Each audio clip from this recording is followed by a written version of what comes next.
is the co-founder, or was the co-founder of a web software services back in 2003. And he's been working ever since 2005 in the space sector. He has worked, amongst others, as business development manager for critical software in Portugal, but also for SciSys in the UK, where he also worked as business development director. He was responsible for the space market on a global scale there. And in June 2017, he founded Ilix Space in the UK, which is a company that aims at providing strategic business consultancy in space market in Europe, and has a presence both in UK and Portugal. So our next guest is Francisco Cunha. He is an aerospace engineer and currently Chief Strategy Officer at Omnidea. He worked for more than 15 years at the intersection of public and private worlds for Tecaver, SEA, Ion Plus at IST, and as the advisor to the Portuguese Secretary of State for Science, Technology, and Higher Education. And at Intelli, which is a public-private think tank. He's been representing Portugal on a national and international scale for different occasions in the space and beyond the space sector. Our next guest is Nuno Silva, who spent 8 years in Ariane Group in France, working on Ariane 5, and later 10 years in Airbus UK. There, he led the ExoMars rover GNC for 6 years, a mission that is now finally slated for launch in 2022. Later, he led the Airbus Mission Analysis and AOCS and GNC Group in the United Kingdom. Also, he was a project manager of Interplanetary Probe's Solar Orbiter, currently on its way to the Sun. He then joined Demos Engenharia in Portugal, leading the system and subsystem activities with special focus on the Azores Spaceport, which I'm sure we'll hear more about today. Finally, we have Jörn Spurmann. Jörn is the Chief Commercial Officer of Rocket Factory Augsburg and Managing Director of RFA Azores and RFA Portugal. As Rocket Factory's first employee, he operationalized the company mid of 2018. He has a proven track record as a head of sales, program, and business unit manager in the space domain. Throughout his senior leadership roles, he has gained excellent knowledge of institutional and commercial space business, and so I'm sure we'll get some great insights on some of the questions from him as well today. So I'm just waiting to get some confirmation that everybody's online, and I would start posing some questions. Oh yeah, there you are. Welcome. I hope you can hear and see me fine. Everybody's nodding. Good, thank you. Thank you for being here. Yes, welcome. So I would like to first start us off with an open question that maybe we can start with the first that I introduced, which was Bruno, if that is okay for you. So my first question for you would be, I just talked a little bit about that new development of democratization of space and the commercial actors getting involved. So my first question would be, in what way are Portuguese players already involved in this development of democratization of access to space? Bruno, I hope you can say some words to that question. I can. Good morning, Manuel. Good morning, everybody. Thank you very much for the invitation to join this panel. It's always a pleasure to discuss these topics, and I think they are very relevant these days. To try to answer your question, I mean, there's two parts to that. One, space itself is a small world in a sense that we all tend to know each other, particularly in Europe. It's a tight ecosystem. That means that the Portuguese players have been involved in Europe for quite some time at different levels, at different types of activities within the space industry. And I think the access to space, which was going to be the topic for this discussion here, has been something that the Portuguese industry and the Portuguese ecosystem has been aiming to get a foothold on. As you are aware, there are several initiatives going on in the country at the moment where the whole supply chain is heavily involved. And those are not just related to spaceports and to the Azores, but also to actual subsystems and system integration for future rockets, future launches, future missions. And this, for me, is perhaps the most interesting point, which is Portugal has not necessarily a tradition for as a system integrator, but surely a tradition as a subsystem development for any kind of mission, and is able to provide an end-to-end service, an end-to-end solution for the infrastructure that we need to put in place in space to be able to generate to reap the benefits that the space infrastructure will generate on Earth. And I think we are still growing, and there's still some growth pains to be overcome, but we as a country are definitely on the right path, I think. Okay, thank you. Francisco, would you like to add to that? In what way you think also that Portuguese players, especially maybe also Omnidea, is involved in that already? Yes, thank you, Manuel. And well, first of all, thank you for the organization for inviting us. As Bruno said, this is a relevant matter that is on a high level of priority for the Portuguese industry. I think Bruno gave a very good introduction of how we are seeing this. Currently, what happens in Portugal is that we have come a long way for the past 15 to 20 years. We have come from a scenario in which in Portugal we have few companies doing some software developments, very small hardware parts, to a scenario in which we are currently here discussing a spaceport in Azores, and with 3 different consortia tendering for it, all of them with some type of relation with the Portuguese industry. As an industry, what we have been seeing is that not only within Omnidea, but as an industry as a whole, is that Portuguese companies have been evolving from being suppliers of certain restricted services to being capable of supplying components, subsystems, and right now in different areas we see a trend towards trying to achieve an integrator stance. What we have been doing, and Omnidea has been pushing forward for this effort here in Portugal, is organizing the Portuguese companies that we have here in Portugal with capabilities to support the launcher segment, and together start developing and continue to develop the subsystems that can work as building blocks for launcher systems. And this approach allows us 2 different pathways that we are currently exploring. The first one is the ability to integrate existing supply chains and feed into launchers that are currently in development. Any of the other 3 panelists can talk much better than me about this.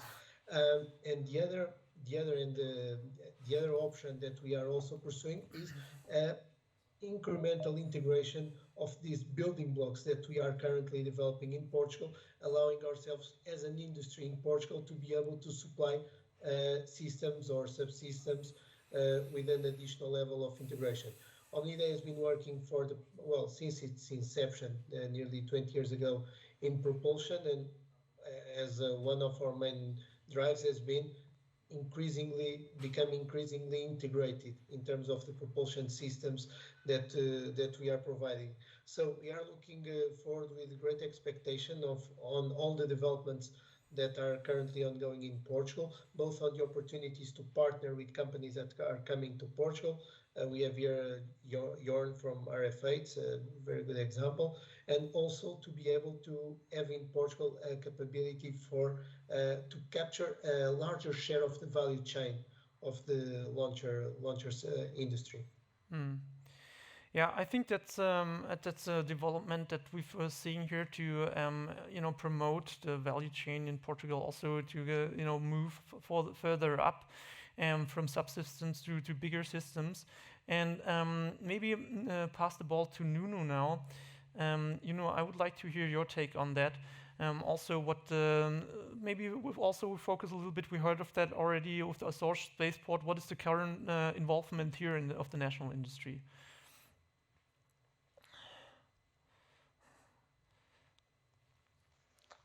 Yeah, we can hear you now. Thank you. Okay, so apologies for that. So good morning. Thank you for the invitation. Regarding the more specific question here on the spaceport, I mean, I think that will depend. I mean, there's three contenders. Actually, the three are present here today.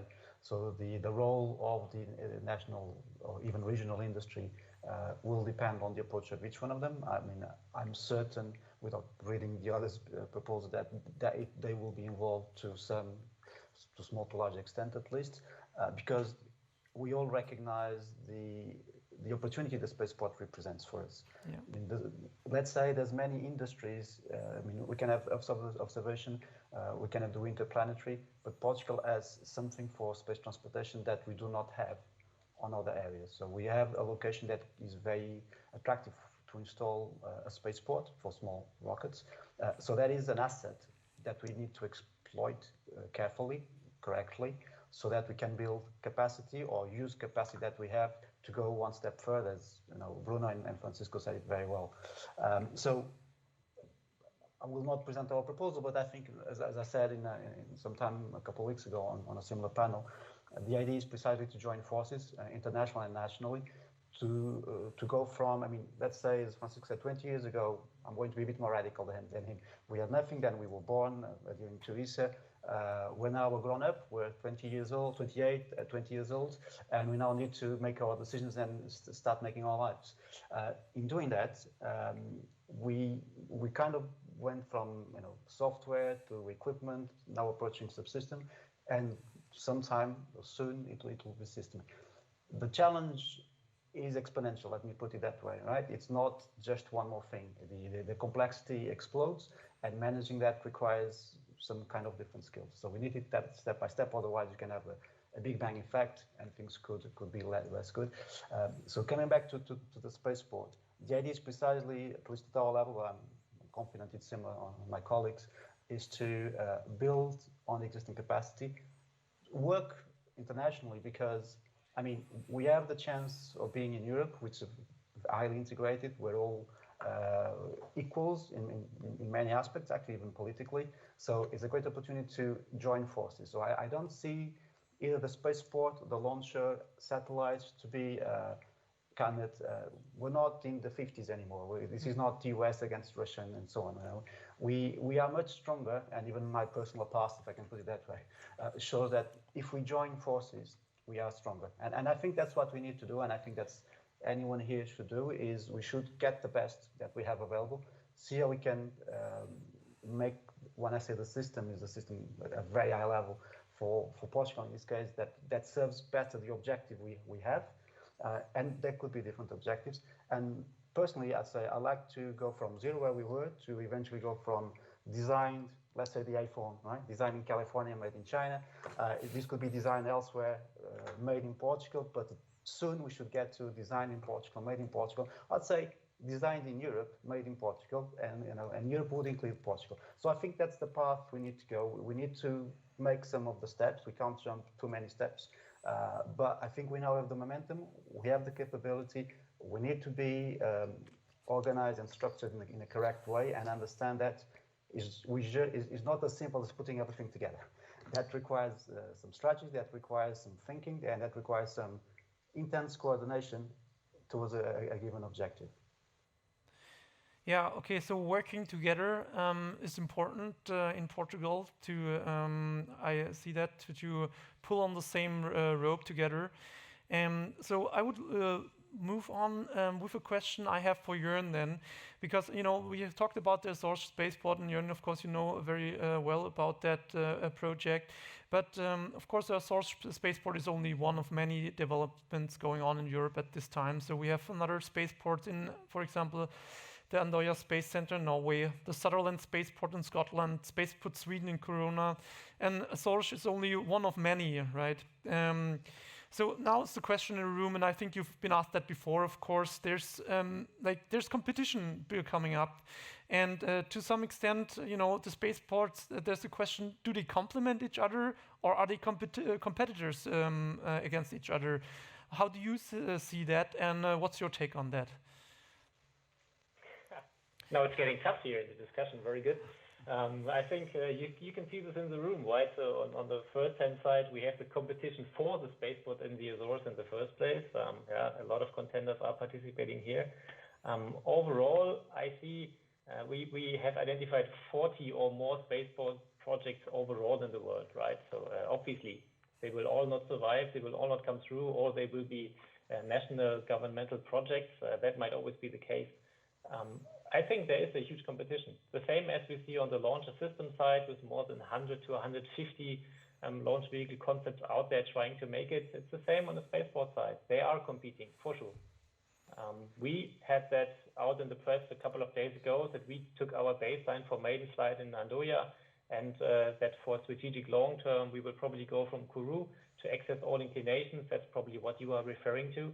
But we have been always be very open there as well. We ideally would like to launch from all spaceports over the world possible. It's not too difficult to do that. There are lots of mobile launch concepts out there, and we see a lot of benefits actually for the Azores. It's mainly polar inclination, so competing with Andoya, Esrange, and the UK sites in there. Kourou has really a unique asset from a European point of view to have access to all inclinations. Yeah. But Azores is beautifully located, so from a safety point of view, in the middle of the Atlantic, it couldn't be any better. Yeah, water is not arguing with you if you destroy your rocket on the first test flight and drop stuff into it. That's the good point about it. So it's tremendously easy in terms of regulation. So on that end side, I hope I could answer the question around the spaceport.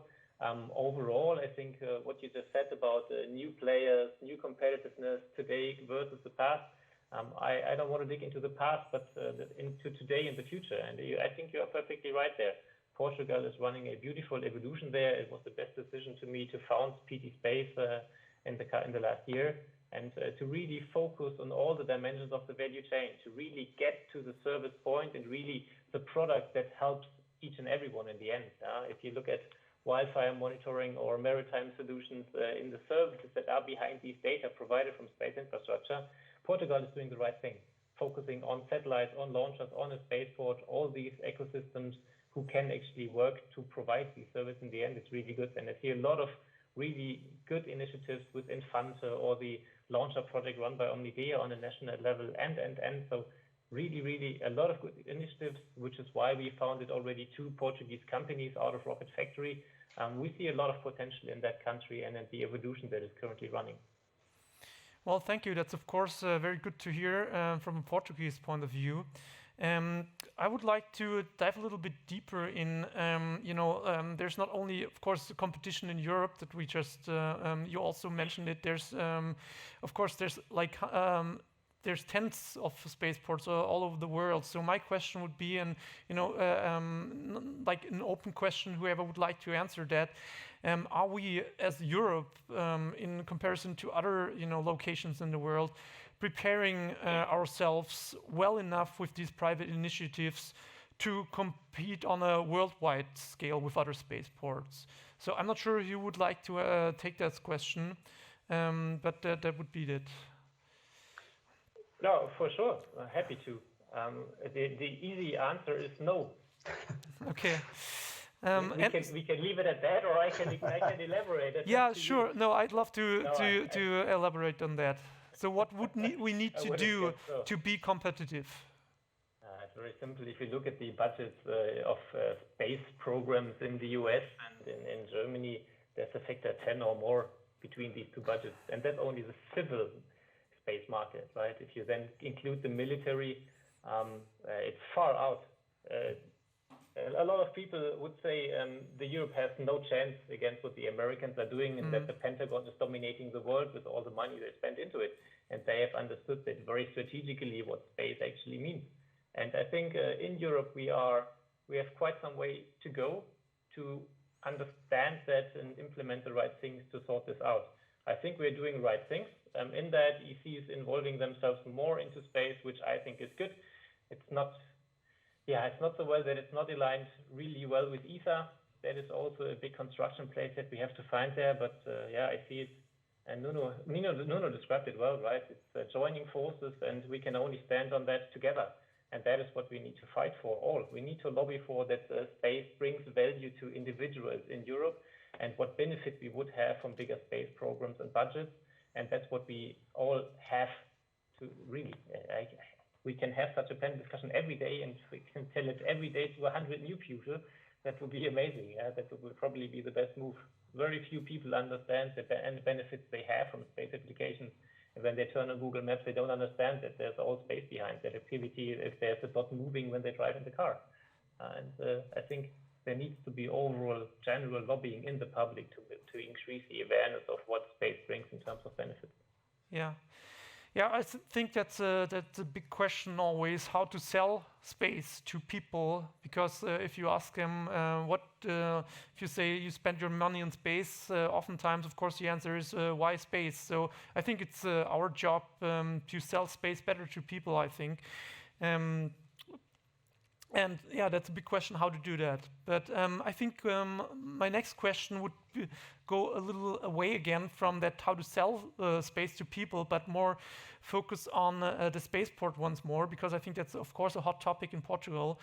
And I know that there's different concepts on how you can run a spaceport, of course. And the next question would be, how would you run a spaceport? Should it be an open infrastructure like airports, for example? Should they be dedicated to specific launchers? How would you do it? And maybe there's some of the Portuguese industry guys now who want to jump in there as well. So I'm looking at, I don't know, Bruno, Francisco, Nuno. What do you say here? Well, maybe we'll start with Bruno, I think. Let me make a comment. Sure. Just first to compliment Jon's answer on the question before. There's an area where Europe can certainly be competitive if you want to, and that has to do with regulations and actually lead the way in terms of enabling or allowing faster to market solutions, and that means cutting out a lot of red tape and Europe can be competitive also because of the restrictions that the US will have with ITAR and things like that. So Europe can be competitive. On a commercial side, we are not competitive because, as Jon put it right from the start, I mean, there's a budget issue. Of course, there's an investment gap.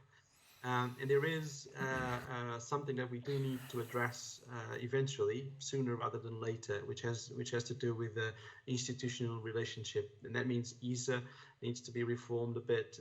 The EU space program needs to be coordinated properly in tandem with ESA and so forth. So leaving that aside, and I don't think I will answer your question for the spaceport. Sure. I mean, I'd rather have you discuss it first. And I think you understand why. I mean, there's no secret. I think that we all in a panel agree that it needs to be an open spaceport. I think it's clear that Portugal does not have the dimension to single out one sole solution at the moment. Plus, we're not sure who in the end is going to win. I mean, there are if there are tens of spaceport projects, there are hundreds of launcher projects in the world, and maybe there's market for 4 or 5, and I'm being perhaps a bit optimistic about it. So we need to have the spaceport ready for whoever's able to actually go to market with a competitive solution at the right price point, and with the infrastructure and the service that will provide an end-to-end solution to whoever wants to deliver in space. But that's an answer that you probably get from all the panelists here. And as you are aware, we are in the middle of a tender process that it's just ongoing. So there is a competition there already. Although I'm sure that at the end of all this, we probably end up cooperating all. But let's see how that pans out. So I think the best placed person to actually answer that question is potentially a customer like Francisco. I'm both. Yeah. So Francisco, please go ahead. Thank you. Well, that's a bold statement, the customer. But well, let me just elaborate on something that Bruno brought in, because in fact, this issue of the open spaceport is very important. And we can just recall what Nuno just said. Nuno was very harsh. He said that we didn't have nothing 20 years ago, and now we have something. We are right now giving a concession that will last for decades, much more than these 20 years that we are talking about. The industry we will have in 5 years, 10 years is not the industry we have now. And we cannot mortgage our future now and hinder the development of an industry by imposing restrictions right now that will imply that this industry will not have access to space. Space is getting more and more democratized. We'll see that with satellites. That will happen with launchers. New ways of launch will appear for sure. Costs will eventually come down. Many things will happen, and many things that we don't know what they will be will happen.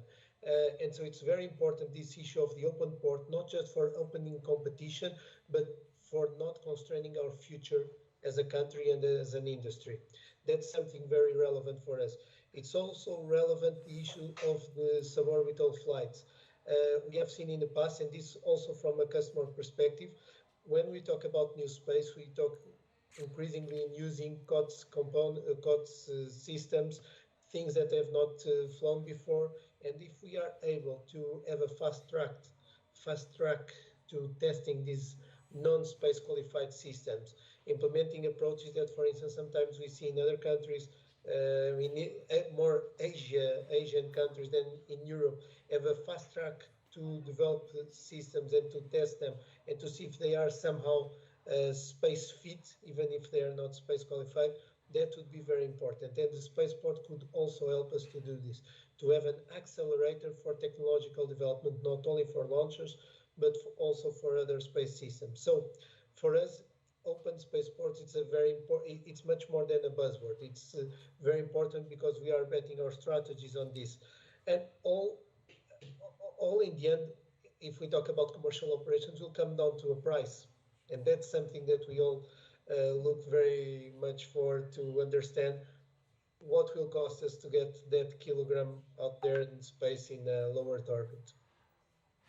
Yeah, I think that is of course going to be the big driver, the price per kilogram to get it up there, right? So, and I mean, this has been decreasing in the last years by a big margin, and I would like to pose the question next, like in particular for the Azores spaceport. So, what do you think? What boundary conditions could we put in place with Azores maybe being an open spaceport? What boundary conditions could we put in place to make launches at the Azores attractive and to provide an edge over other spaceports in the world? So I mean, maybe Nuno, you could go with that, or if you'd like so. Sure. Obviously, as Bruno explained, we're in the middle of a competitive process, so I'll answer, but I won't be able to answer everything. But I mean, I'm going to quote John. I think it was a couple of weeks, and Francisco just now.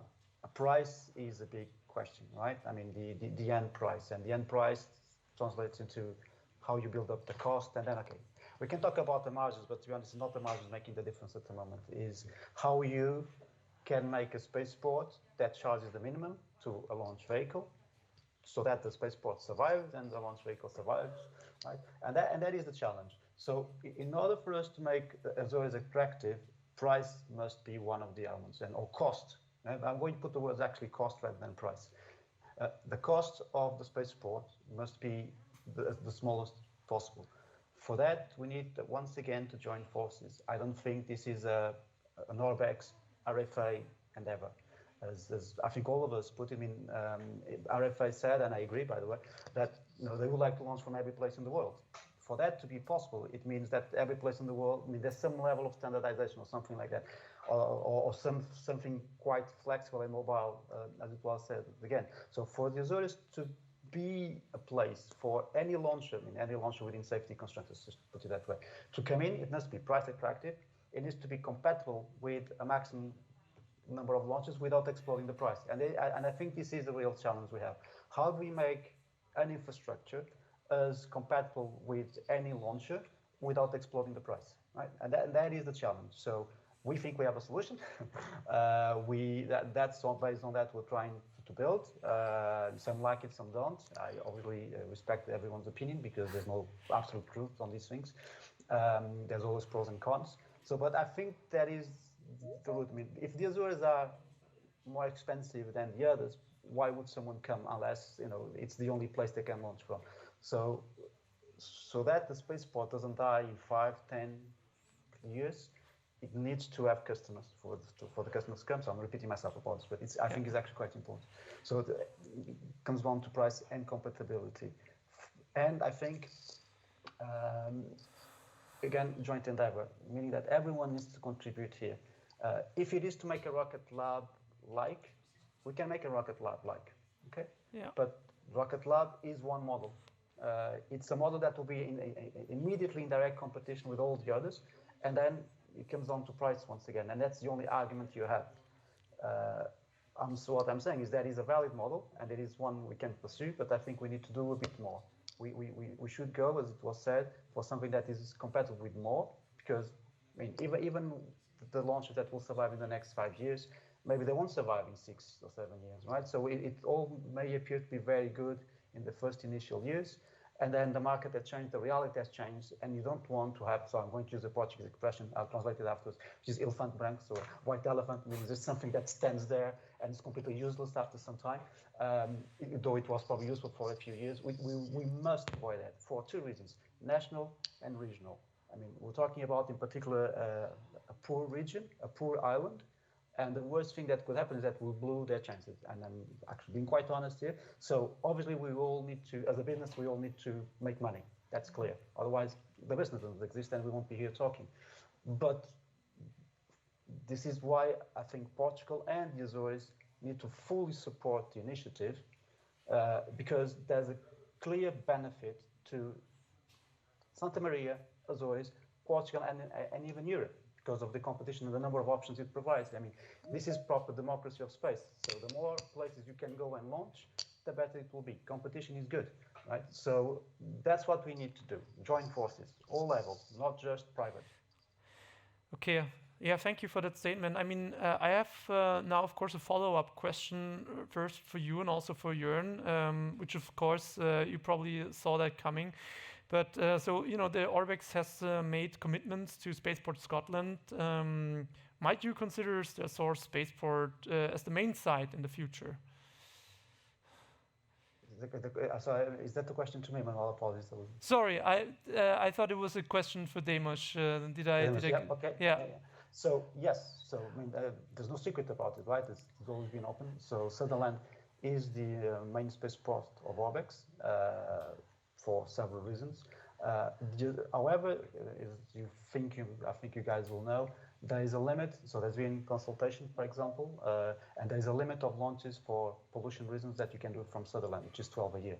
Okay, yeah. That is part of the approval of the spaceport to go ahead.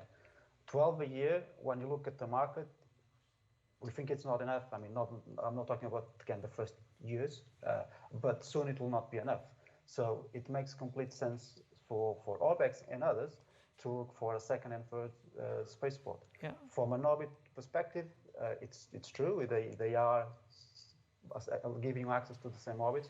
Azores is better. You don't need to do what we call a dog-leg maneuver to avoid some populated areas.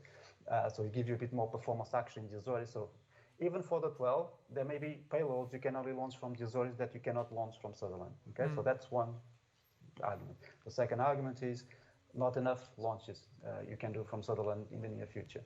Okay, and then look, let's be honest about it. If you have 2 spaceports, you can negotiate prices, right? So how much does it cost to launch from one and the other? And if you have a third, you'll do the same. I mean, how many? Just to get the number, how many launches are you expecting a year? It will go up to 24. 24. Okay. Well, I mean, 24. These numbers are plus or minus a few. Sure. But I mean, in the first handful of years, 12 will be okay. Very quickly, we expect it won't be enough. I mean, I know there are launches that are looking from the beginning very quickly to 18. We're a bit more conservative. I mean, these things are just estimates and how much risk you actually want to put in your business plan. But I think we're all looking in a few years to go beyond 12. Now, the market is unique. It's not because you have more launches that the market suddenly multiplies by 2 or 3 if you have 3 rockets, right? So the number is the same. It could increase because again you have more options, but let's say for now it's roughly the same. So let me put it this way: probably RFA and Orbex won't have both 20 a year, right? There will be 20 from Europe to launch, and they will be in competition with PLD and other similar concepts coming up in Europe. Okay, so but those are the numbers that we have. Yeah, Jörn, would you have the same number roughly in your head of 24 launches a year, or what are you calculating with? No, it's the same for us. It's 20 to 30 launches at final flight cadence. And the good thing is, everyone you will ask out there in the micro launcher competition will tell you the exact same thing. Right? So we will see a lot with 100 concepts doing 25 launches a year. We will see a lot of launches in the future. I said it last time as well. Let's stay with the facts. At the moment, there is one micro launcher. Yeah. There has been 4 announcements at the beginning of the year who will all attempt first flight this year. 2 actually did and failed. 1 even twice. So at the moment, there's still 1. So the competition in that market is really limited. We can build another 40 spaceports around the world for micro launchers. If there's 1 micro launcher in the end, a lot of these spaceport projects will obviously be for the bin. What I see as a benefit in the Azores, it's a real commercial setup. Most of the spaceport projects are actually governmental. And if you look at commercial launch sites available around the world, it's non-existing. There's only 1 with Rocket Lab in Mahia. And that seems to be a very cost-effective and good setup for them. So I think it's a good idea to push in that direction, having an open spaceport based on commercial terms. I think everyone can also inquire to launch out of Mahia. Let's see what the chances are. In the Azores, they are good. If we all pursue this open spaceport concept, and if you will make it, then it would be good if all can fly out of the Azores to increase the revenue stream and value of that spaceport, for sure. Well, I mean, you're implying it with your statement here. Time is of the essence, of course. So, I mean, this would be my next question. What are, the time scales we're looking at right now? Will you have the rocket ready to fly next year? And would the spaceports, of course, also be ready to go next year? And so, I mean, I know, what are we looking at in terms of timescales? And also, the next question would be, of course, there will be an advantage tied to being the first one to launch. And do you think it is an advantage to be the first to go, or what's your opinion on that? Which spaceport are we talking about? So I mean, in general, I'm asking, will you when do the spaceports need to be ready, right? So I know you're already building some infrastructure, of course, in Sweden, and so in Portugal we're not that, I guess, not as far yet. So yeah. No, time is of the essence. You said it completely right. Yeah. The timeline that we have to get to launch is we will launch somewhere in 2022. So we have 2 years of time. That's enough time to build a spaceport in line with that. And so for us, the requirement to do this in the Azores is good enough. The tender would allow this. Seeing a launch from a newly constructed spaceport in the Azores next year, I think the tender now needs to be awarded. There need to be contract negotiations. A lot of time will fly past until we see that happening. But maybe we see some launch activities out of the Azores regardless next year. Even without that spaceport and the tender being awarded, there are some initiatives in that direction as well. And this will obviously also give a good push for it, right? It's good marketing, it's good awareness, it's good to implement it as the spot to do launch. Maybe I've read an article this morning that there's a student rocket competition ongoing next to the Air Summit in Portugal, actually. There is, so yes.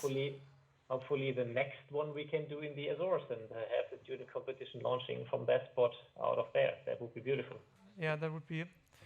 So, I mean, I'm basically through with the question I prepared here, and I'm sure there might be some comments for you to wrap up.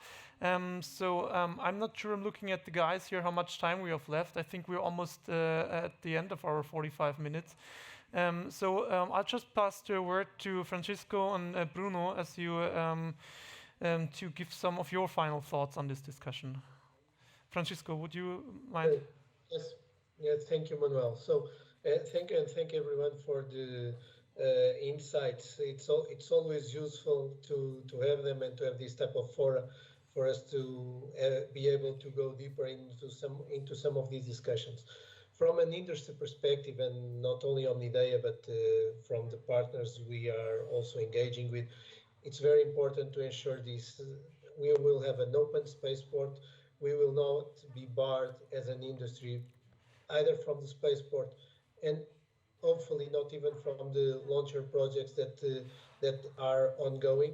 This is something very, very relevant. We have been working for the past few years to become capable partners of international companies coming to Portugal and also to companies that are working from abroad. We have developed a very capable industry. We have very good examples. And so right now we look with great expectation from this. Our final message would be engage us as much as possible. You have been engaging, but please engage us further. We believe the Portuguese industry is a very strong partner to either of these initiatives. And as Nuno said, in the end, we will all benefit from increased cooperation. Okay, thank you. Thank you. Bruno, I would pass the word to you. I think Francisco summed it up, cooperation, and I'll stress that word. And this cooperation is not just commercial. I mean, companies will cooperate if there's business in it. So we will do our utmost to actually work together if we can find a way. I think cooperation also needs to happen at the institutional level, be them Portuguese entities, European entities, etc. We need to harmonize regulation. I mean, it's not just the standardization of the interfaces, the mechanical interfaces and the radio links. It's also the regulatory environment. And looking forward, and if we're talking about a discussion about access to space, we also need to be careful what we put up there and how we put it up there. So we need to make sure that we have a sustainable use of space, and the access to space needs to play a role in that and the end-to-end delivery of the final service. We are just a piece of the puzzle. The launcher is just a piece of the puzzle. It's not the end product. It's not what you want to extract from space. The added value comes from elsewhere. We are just providing the piping and the infrastructures that needs to go into place, and that needs to be tied in together. As I said, being a piece of the puzzle needs to coordination, and coordination, as Francisco was saying, is key. And I'm aware of timings, but the openness of the spaceport also relates to that. I mean, we discussed the pros and cons. I think we all agree on the numbers and the market opportunities, but making sure it happens is still a long way, and needs combined effort, and not just from the commercial entities, but from everybody. Well, thank you so much for. I think that's a good point to conclude here. Thank you all for being here this morning. I thought it was an interesting discussion, some interesting points, of course. And thank you for making the time. And Jörn already said it. The European rocket competition is happening at this very instant in time. I talked to the student teams last night. They're very excited to launch rockets from Ponte de Sor. So I think this is a good sign that rockets and launchers, access to space, it's very much on the map here in Portugal. And I'm looking forward to your work in Portugal in the next few years. So thank you so much, and I'll talk to you later. Have a good day. Thank you. I hope the weather helps. Bye-bye. Okay, take care. Bye-bye.